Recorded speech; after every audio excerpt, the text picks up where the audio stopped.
अऊज़ु बिल्लाहि मिनश्शैतानिर्रजीम बिस्मिल्लाहिर्रहमानिर्रहीम।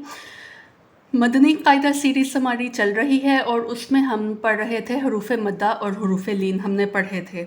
अब यहाँ पे जो बिल्कुल पहली बार पढ़ रहे हों उनके लिए कभी कभी बात क्लियर नहीं हो पाती, और इसलिए मैंने सोचा कि क्यों ना ये नोट्स इस तरह बना के तो ये इनमें जो फ़र्क है वो वाज़ेह कर दिया जाए ताकि अच्छी तरह ज़हन नशीन हो जाए। तो हरूफ मद्दा हमने पढ़े थे 3 हैं, अलिफ, वाव और या। और हरूफ लीन हमने पढ़े थे 2 हैं, वाव और या। अब इनमें फ़र्क इंशाल्लाह आज की ये जो वीडियो आप पूरी देखेंगे तो आपको वाज़ेह हो जाएगा कि अलिफ से पहले ज़बर हो तो अलिफ मद्दा होगा, वाव साकिन से पहले पेश हो तो वाव मद्दा होगा, या साकिन से पहले ज़ेर हो तो या मद्दा होगा। अब आपने नोट किया होगा कि मैंने अलिफ बोला है, अलिफ मद्दा नहीं बोला। उसकी क्या वजह है कि अलिफ के ऊपर जब जज़म आ जाती है तो फिर वो हमज़ा बन जाता है, हमज़ा साकिना बन जाता है, वो अलिफ बाकी नहीं रहता। इसलिए हमने अलिफ साकिन नहीं बोलना बल्कि हमने अलिफ से पहले ज़बर बोलना है। अलिफ से पहले ज़बर हो तो अलिफ मद्दा, वाव साकिन। अब यहाँ पे वाव साकिन बोलेंगे हम क्योंकि वाव के ऊपर जज़म आ सकती है। वाव साकिन से पहले पेश हो तो वाव मद्दा होगा, और या साकिन से पहले ज़ेर हो तो या मद्दा होगा।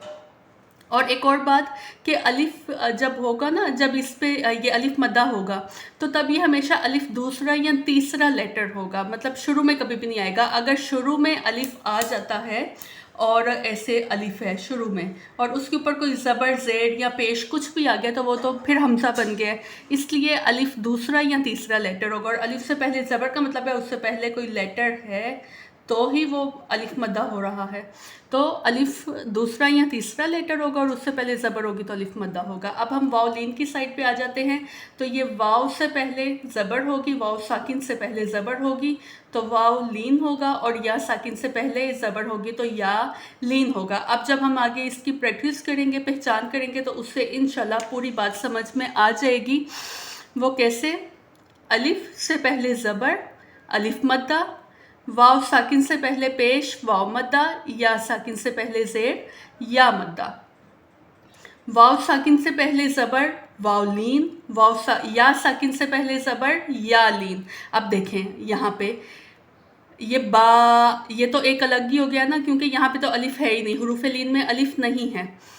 बा ये तो अलग हो गया। अब यहाँ पे बू, तो ये बू क्या है? ये वाव साकिन से पहले पेश आ रही है तो ये वाव मद्दा है, और ये बाउ, ये वाव साकिन से पहले ज़बर आ रही है तो ये वाव लीन है।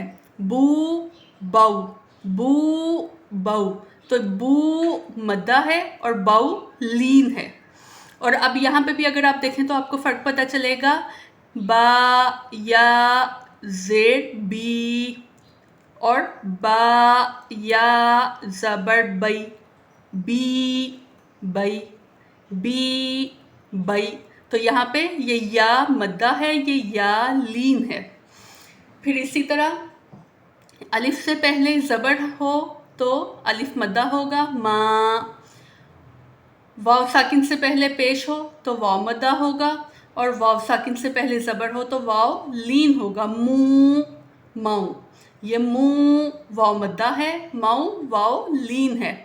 और मीम या ज़ेर मी, और मीम या ज़बर मई, मी मई, मी वाव। अब मी या मद्दा है और मई ये या लीन है। और इसकी मिकदार क्या है कि ये पढ़ते किस तरह हैं कि हरूफ मद्दा को एक अलिफ यानी 2 हरकत के बराबर खींच के पढ़ते हैं। जैसे अभी आपने नोट भी किया है, मैं पढ़ रही हूँ बा। अच्छा, और अब इसका जो जिनको पता चल जाता है या जिनको आदत हो जाती है वो तो ऐसे पढ़ेंगे ना, बा थोड़ा खींच लेंगे। लेकिन जो पहली बार पढ़ रहे हैं उनके लिए क्या निशानी है कि हाथ को ऐसे एक मिकदार में, हल्की सी मिकदार में खोलने की जितना पढ़ना है, बा इतना। और बिल्कुल जो हरूफ लीन है उनको कहीं पे भी झटका नहीं देना, कहीं पे खींचना नहीं है, बिल्कुल नरमी से पढ़ना है। बाऊ बाऊ बाऊ माऊ, इस तरह पढ़ना है। तो उम्मीद है आपको ये हरूफ मद्दा और हरूफ लीन में फ़र्क समझ आ गया होगा।